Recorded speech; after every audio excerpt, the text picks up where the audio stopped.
It's like a high standard university, NTNU. It was like a top choice for the athlete student. They have many sporting, and there's one sporting which is the soccer, female soccer, and it happening with their professor, which is also their coach.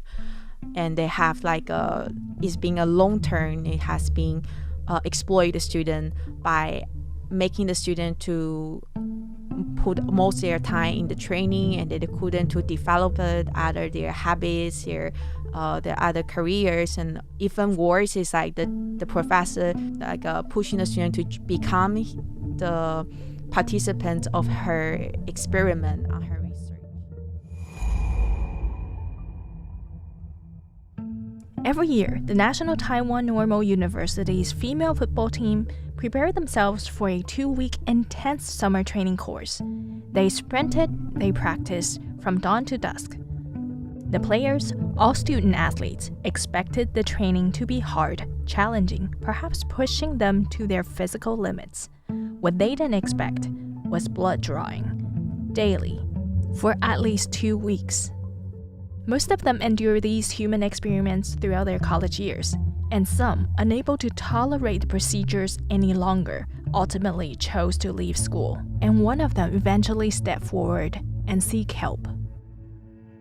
My name is Chien, and I'm from Taiwan. I used to study at National Normal University. And what are you doing now? I'm a master's student now.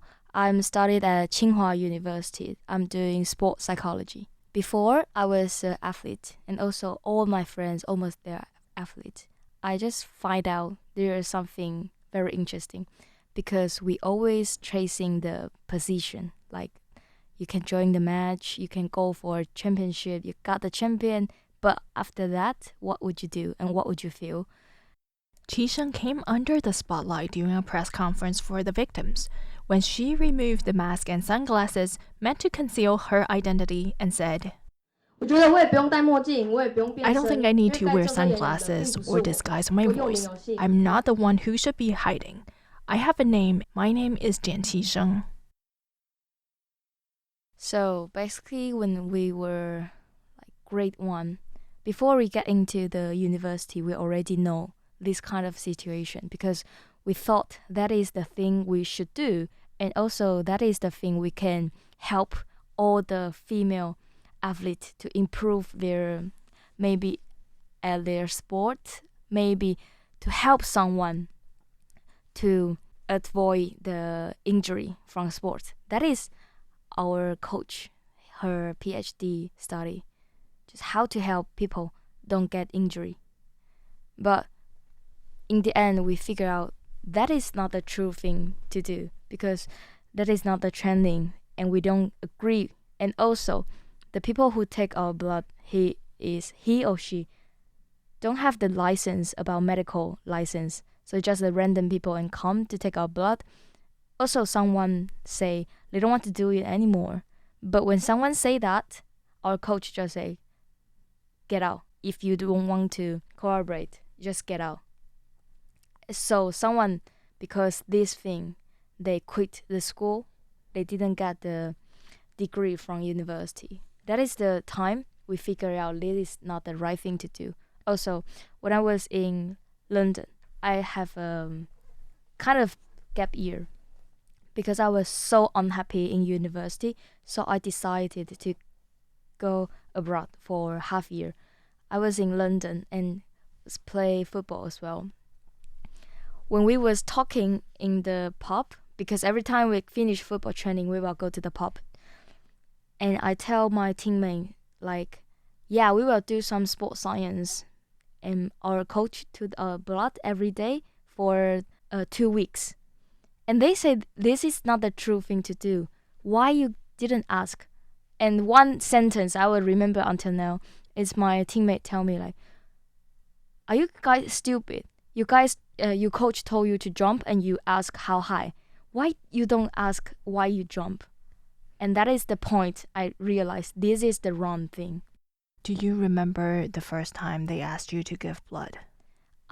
When it's like summer vacation. I just graduated from high school. And normally the semester starts at September. But we usually go to school before the semester start. It's like July. July, we go to the school. Even everyone haven't started their class. We get into the team before the semester start. When we were there, we do 2 days or 3 days training for football. But after 3 days, the coach say, yeah, okay, it's time. We have to do something test. And it start for 2 weeks, blood and also some exercise testing.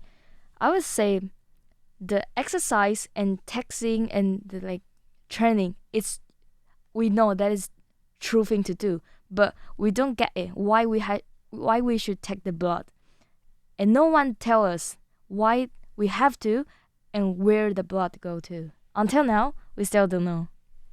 They never told you what the blood was for. Yeah, I studied for 5 years because I went to London for half a year. I studied for 5 years. That is every summer vacation and winter vacation. We have to do that. So we went to the police officer and we do a lot of research, investigate. So my case, I did it for 7 times. 7 times, 2 weeks. So 2 weeks tends to 7 times. But other people like my senior, she also studied master in NTNU female football team. So she did like 11 times. Every day it's like 1 or 2. It's like 10 centimeters. Is it called centimeters? cm. 10 mm. 10 milliliter. Yeah, 10 millimeter every time. But you have to do it for 14 days, like 2 weeks. Every day you have to get one. So until the 3rd or the 4th day, it's very hard to take your blood because all your, how to say it? Veins? Yeah, it's got the purple dot. And it's very hard to get it. And also, the main point, it's the guy who took our blood, she or him is not professional. It's just a random guy, so he didn't know how to do it. And also, they don't have the skill to take our blood. They're not nurse. That is the main problem. And when did you first say no? We never, actually. We never say no. But once we have an argument, it's because I was unhappy about the experiment. But I didn't say it. I just post something on my Instagram story. I say, wow, the 4th day about the experiments, my life is nothing. Every day we just like a rat. Someone sent it to my coach, and my coach realized it. She shouted at me, and also she asked me to leave the team. Also, she said, you will never graduate from me because we have some credit. It's not compulsory, it's necessary. It's on her hand. So if you didn't pass the credit from her, means you couldn't graduate from here. So that is the only time I say no. But before me, there is 4 people say no, 4 students. They refuse to do this. And the coach say, if you don't collaboration, just leave. And they just quit their school. So they didn't get the degree from university. I see. And how did you feel when your coach yelled at you? That is kind of, even now, because I had got a lot of interview, and some of the interview they will replay the voice record. I feel so uncomfortable. People say that is PTSD. I don't think that is that much, but it's kind of, you will never do something success without her agreement. Like you always have to collaborate with her, listen to her. If you do something she don't like you, you are in your life. And also because she handled the degree, the decision, so that's kind of awful. I would say that. Even when the past 2 years, every time I got a dream, every single day, if I slept for like after over than 5 hours, I will get some dreams, like someone's chasing at me or killing at me, and I was shouting and asking for help, but no one helped me. And the people was my coach. That is some kind of, how to say, a damage or something. Traumatic. Is it called traumatic? Yeah, kind of traumatic. For sure. Yeah, for sure. Yeah, and even when I am listening to the tape, I don't feel comfortable. Yeah. Yeah. But to be honest, even after the news, because I decided to take out of my sunglasses, my face masks, so I use my true name under society. Until now, still have a lot of people, they are blending at me. Because my coach, she's a hero from football. In the football field. Yeah, she's the best player from Taiwan female area, football area. She's a legend actually. So someone will blend at me saying, "You just destroy your coach. She didn't deserve that just because her one mistake." Or people will say, "That is not kind of mistake. She just didn't understand how to do the experiment." So people will say, only because I'm destroying the football or physical education area in Taiwan, or the research is like they do a lot of things to help Taiwanese football player, but I'm destroying everything from them. I don't think that is the right thing, but a lot of people say that. Sometimes I will feel, am I did the wrong thing? It's just like a voice in my mind. Did your classmates support you? You know, to be honest, every classmate, they support me. And every people just under me, I mean the age, they knew my situation. And now I do something and I change the system. Before, we have to study for 4 years, 8 semester, we have to do sports. That is a necessary credit. But now, the 4th year means 2 semester. They don't have to choose sport to do. They can do something they really like. They can do something connected to their career if they don't want to become an athlete. So the system, because of me, they already changed. So they are happier, they can do themselves, they can choose what the life they want to do. So they all think and all just like, yes, this is a good thing to do. But the people who already graduate and the people used to be taught from my coach, they don't think I'm right. They think I'm hurting their nice coach. But like in the past interview, I say, I don't want anyone to bully my coach. I know what the feeling get bullied, so I don't want you guys to judge her because she did something wrong.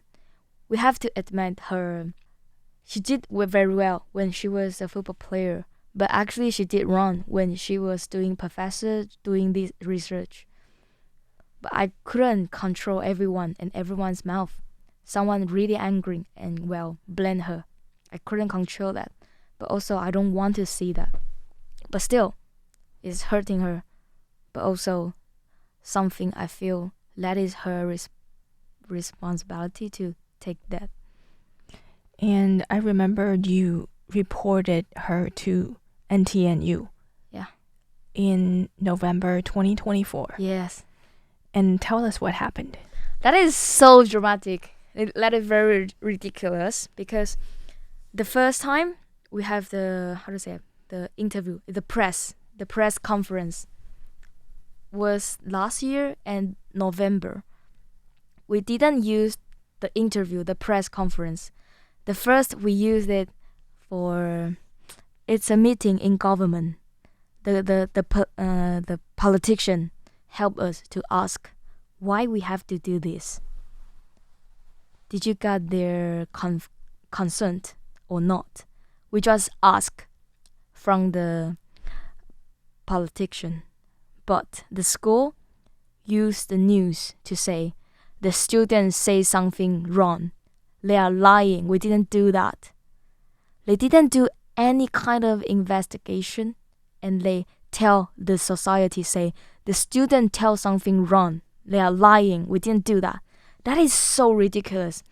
But after that, also, my coach took one student to her office, and pressed the student and shout to the student for almost 1 hour. She shout at her, say, "Who told you? Who told you to do that? And tell me who tell the politician. Who say that? Who say I did something wrong? Who is the one do this thing? If you don't tell me who did that and why, you won't leave here." After that, we have the press conference. The press conference is not our main mission or main point to do, because the school is lying. They don't want to admit this, something they do. And also they use a lie to cover. So we do the press conference. In November. Yeah, at last year, November, 2024 November. What happened at the school? Wow, the school started bully us. So the school start treat us as a different attitude. They treat us like we are liar. We are someone betrayed the school. They didn't ask us like, what's happened? Did you get hurt or something? They don't look at us. Every time we pass the teacher or something, they will look at somewhere else. And they tell another teacher or almost all the department, they say, we are liar and we are betrayed the department. We are ruining the football or something. And the coach, she's still there. But they have some announcement say they will do a very appropriate investigation. But actually they didn't do it. The only investigate is something about bully. Because when we report bully, the government should send someone from outside of school come to school to investigate this thing. And they did it. But another people, they say they will do like the research, how to say it, IRB. Like the research, to check if the research is okay. That kind of group, IRB. IRB stands for Institutional Review Board. An Institutional Review Board, also known as an Independent Ethics Committee, Ethical Review Board, or Research Ethics Board. So they commitment to do two lines of investigate. One is for bully, one is for is the experiment okay. But that one, the experiment thing, they didn't do it. And they make the fake report. They did some meeting. When the other teacher asked, okay, so you did the report, you did the investigate. Did you ask the student what they've been through? They say, yes, we called 10 students. But no one got the phone call. They just make it. And another one, the bully one, they do a lot of investigate. Also, they do with coach. They do with us. So we say something. If the coach admit nothing, this case is 成立. How to say it? Then there's a case. Yeah, that is a case. They will concern it's really happened. But after we say something and the coach also admit the bully group, it's outside, almost a government group. They say, yes, this is a very serious bully case. They advise the school have to fire her. And also, in these 4 years, you couldn't hire her again. That is the punishment. But this punishment have to agree by school. So when this report go into the school meeting, the school say, no, this is too serious. We don't have to do that strong. We just don't give her money, don't give her promotion, and don't give her can go abroad to go study this year only. So that is a huge difference. Even the government investigate group say this is a very serious bully. but schools say no, it didn't happen. Thank you for listening to this episode of The Divide. My name is Xu. Next week, we'll continue to hear from Chi-sheng about her traumatic experience as a female football player at NTNU and how the school had to apologize after failing to protect their students.